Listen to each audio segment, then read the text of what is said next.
मैं अर्ज कर रहा था वो सबसे ज्यादा मालदार है जिसके पास अच्छे अखलाक हैं, जिसके पास अच्छे अखलाक हैं उससे अच्छा शख्स कोई नहीं है। पता चला नमाज 5 वक्त की पढ़ते हैं लेकिन हर वक्त मस्जिद से निकल के जबान चलाते हैं। आदत होती है, नमाज पढ़ी पढ़ती कहने लगे सब कुछ ठीक है लेकिन इमाम को लोटे दिखाई नहीं देते। पाबंदी तो ठीक कर रहे हैं लेकिन झाड़ू नहीं लगाई आज। और तेरी ऐसी नमाज से क्या फायदा? तूने निकलते ही चुगली कर दी, तूने निकलते ही ग़ीबत कर दी। इससे बेहतर तो यह था कि तू मस्जिद न जाता, अपने घर में पढ़ता, नमाज पढ़ता, कम से कम ग़ीबत के अज़ाब से तो बच जाता। ये तारीफ की बात नहीं है। मुसलमानों के हर गांव की यही कहानी है। नमाज पढ़ते रहेंगे, बुराई भी इमाम की करते रहेंगे, करते रहेंगे, पढ़ते रहेंगे। नहीं भाई ये ना करो, नमाज अपनी अपनी पढ़ो। अगर आपको लगता है कोई गलत है तो जो काम चौराहों पे किए जाते हैं उनसे इस्लाह नहीं, फसाद होता है। और फरमाया गया फितनतु अशद्दु मिनल क़त्ल, फितना कत्ल से ज्यादा शदीद है। कत्ल करने वाला इतना बुरा नहीं जितना फितना फैलाने वाला बुरा होता है। हम में से अल्लाह हमारी नस्लों को इस बला से महफूज रखे। तो अखलाक बेहतर करो। अल्लाह अल्लाह करते मस्जिद में जाओ, अल्लाह अल्लाह करते घर में आ जाओ। अगर आपको कमी दिखती है और इस्लाह चाहते हैं तो आप मौलाना को बैठाइए, या जिससे भी मौलाना छोड़िए, अपने भाई से तकलीफ है उसको बैठाइए और कहिए भाई तेरे अंदर ये कमी नजर आ रही है, बता हम सही देख रहे हैं क्या या तू ही गलत कर रहा है। अगर उसने गलत किया होगा बताएगा, सही किया होगा तो बताएगा। ऐसे इस्लाह होती है, वैसे इस्लाह नहीं होती है। ये बात सहन में आ रही है ना आपके? इस पे अमल करेंगे इंशाअल्लाह। अखलाक बेहतर करो, मैंने कहा अखलाक बेहतर करो। मोमिन वो है जिसके हाथ और जबान से किसी को तकलीफ ना पहुंचे। ये मोमिन की निशानी है, हाथ और जबान से तकलीफ ना पहुंचे। आओ अल्लाह वालों से प्यार करो। तुम्हें बताऊं अल्लाह वालों की मोहब्बत का फायदा क्या होता है, बता दूं? नींद लग रही तो सलाम पढ़ ले। हाँ, सलाम भी ना पढ़े तो फिर बोलिए, जरा कहिए सुभान अल्लाह। बोलते तो बहुत तेज हो लेकिन कंजूसी करते। ये सारे पैसे उठा के ले जाओ लेकिन जागते रहो। जरा बोल दो सुभान अल्लाह। मैं अर्ज कर रहा था वलियों की निस्बत से कितना फायदा होता है, इनकी मोहब्बतें। और आपने जो अपने पीर के साथ और अपने शेख के साथ जो दिन गुजारे उनकी बरकतें देखो। एक बुजुर्ग की कहानी सुनाऊं। एक बुजुर्ग गुजरे हैं, नाम शेखुल असफिया हजरत पीर अल्लाह बख्श रहमतुल्लाहि ताला अलैह। बड़े पाए के बुजुर्ग गुजरे। आप मस्जिद जाया करते थे तो मस्जिद जाते हुए रास्ते में एक हिंदू की दुकान पड़ती थी, गैर मुस्लिम की। लेकिन आपका चेहरा इतना नूरानी था कि बस वो देख के आपसे मोहब्बत करने लगा था। वो हिंदू देख के मोहब्बत करने लगा था। आप जब जाते थे ना तो वो अपनी दुकान में खड़ा होता, हाथ जोड़ता और हजरत अल्लाह बख्श रहमतुल्लाहि ताला अलैह उसकी तरफ देखते, देख के बस निगाह डालते थे और गर्दन झुका लेते। वो कहा करता था हुजूर चाहने वालों की लाज रख लेना। उसका ये जुमला होता था कि चाहने वालों की लाज रख लेना। ये दस्तूर रहा। आप मस्जिद आते, वो देखता, खड़ा होता, हाथ जोड़ता, कहता चाहने वालों की लाज रख लेना। जिंदगी के शब रोज यूं ही गुजरते गए।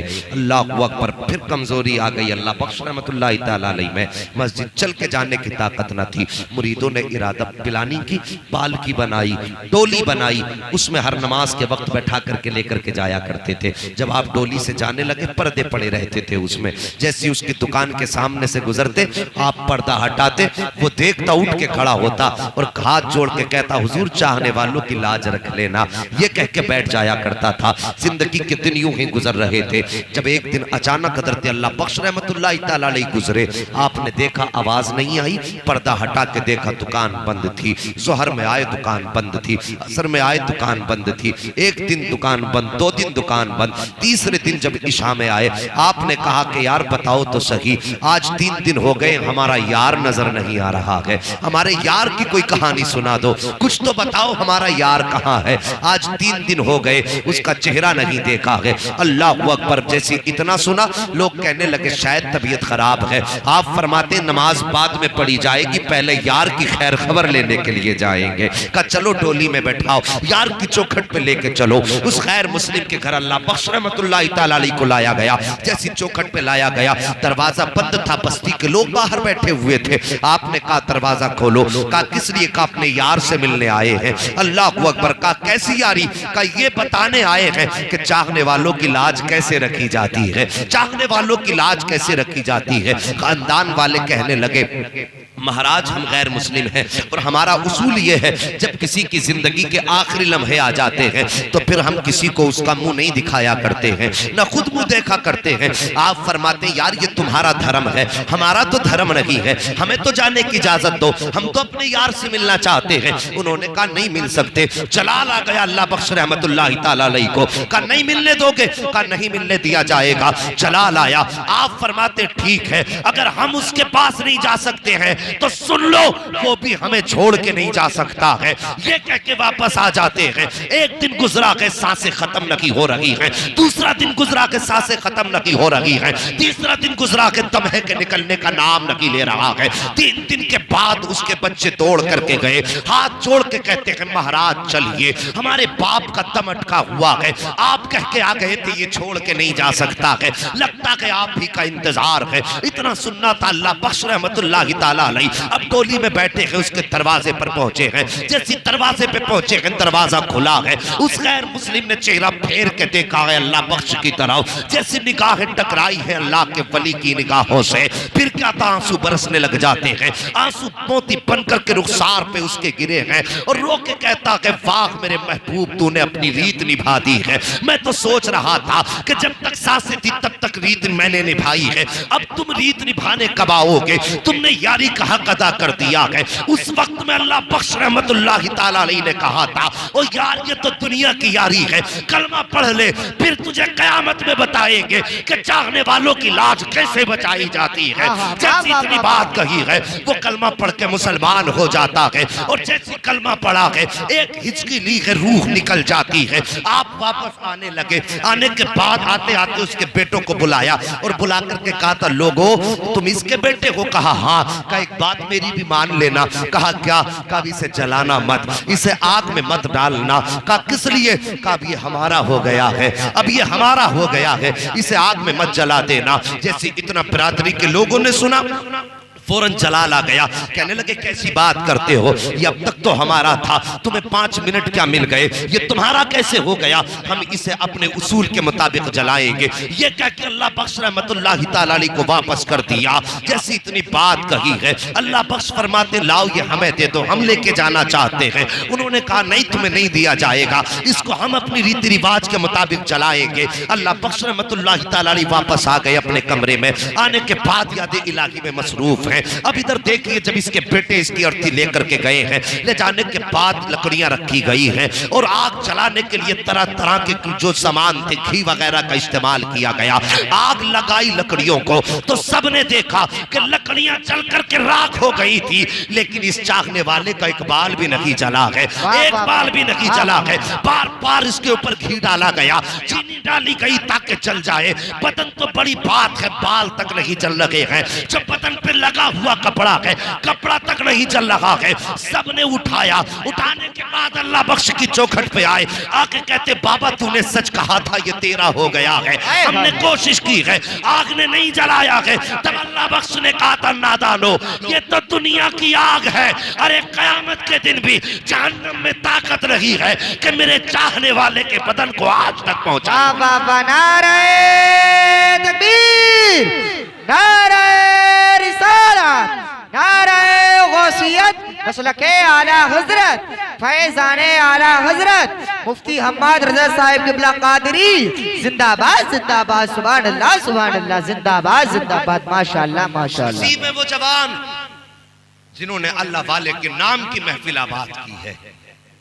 और कोई तुम्हें देखे ना देखे, तुम्हारे नाम के कोई बैनर लगाए ना लगाए, लेकिन खुदा की कसम फरिश्ते अल्लामा नूरुल हसनैन की कब्र में जाके कहते होंगे, आज तुम्हारे चाहने वालों ने तुम्हारे जिक्र की, तुम्हारे नाम की महफिल सजा रखी है।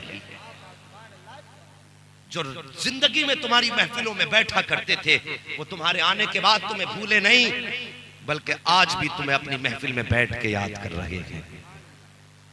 और जब ये खबर मिलती होगी, खुदा की कसम अल्लाह वाले के हाथ उठते होंगे और कहते होंगे, मेरे मालिक, जब मैं जिंदा था किसी को दुआ की शक्ल में तोहफा दिया, किसी को तावीज की शक्ल में तोहफा दिया, किसी को दम दुरूद की शक्ल में तोहफा दिया। या अल्लाह, आज मेरा जहान बदल चुका है। मालिक, मैं मजबूर हो गया हूं, लेकिन तू तो मुख्तार है, तू तो मुख्तार है। खुदा की कसम अगर उन्होंने इतना कह दिया तो अल्लाह वाले वो होते हैं जिनके बारे में रब ने फरमाया, मेरे वली वो हैं कि जब ये बोलते हैं तो जबान इनकी होती है, बात मेरी हुआ करती है। अल्लाह सलामत रखे जवानों। और मैं कहता हूं, तुमने आज सिर्फ 40वां नहीं करना है, बल्कि मैं इस कमेटी से गुजारिश करूंगा, जब तक जिंदा रहो बरसी के नाम पे, उर्स के नाम पे ये महफिल मुनक़िद करना। जरूरी नहीं है कि जब पिंडाल बड़े हों तभी जलसे कबूल होते हैं। अल्लाह बड़ा करीम है, अगर जंगल में भी महफिल सजा के बैठ जाओगे, उसकी रहमत के फरिश्ते वहां भी उतर जाएंगे। उनके जिक्र की महफिल को आबाद रखना, उनकी निस्बतें अपनी ज़बान पे रखना और बच्चों को उनकी कहानी सुनाना, उनके अखलाक के बारे में बताना, ताकि तुम्हारे घर के अंदर पैदा होने वाला बेटा किसी फिल्मी स्टार की अदाओं को ना अपनाए, गुलाम अहमद मुख्तार की अदाओं को अपना ले। अपने बच्चों को उनकी अदाएं सिखाना, अल्लाह वालों से प्यार सिखाना। अल्लाह वालों की निगाहों में बस यूं समझो प्यार ही प्यार होता है, प्यार ही प्यार होता है। तुम में कोई है ऐसा जिसने हजरत के चेहरे पे कभी जलाल देखा हो? जिससे भी मिले मुस्कुरा के मिले। कितने भी थके हुए, कोई हाथ चूम रहा है, कोई पैर चूम रहा, कोई खींच रहा है, लेकिन कभी नहीं डांटा, कभी नहीं डांटा। सबसे प्यार से मिलना।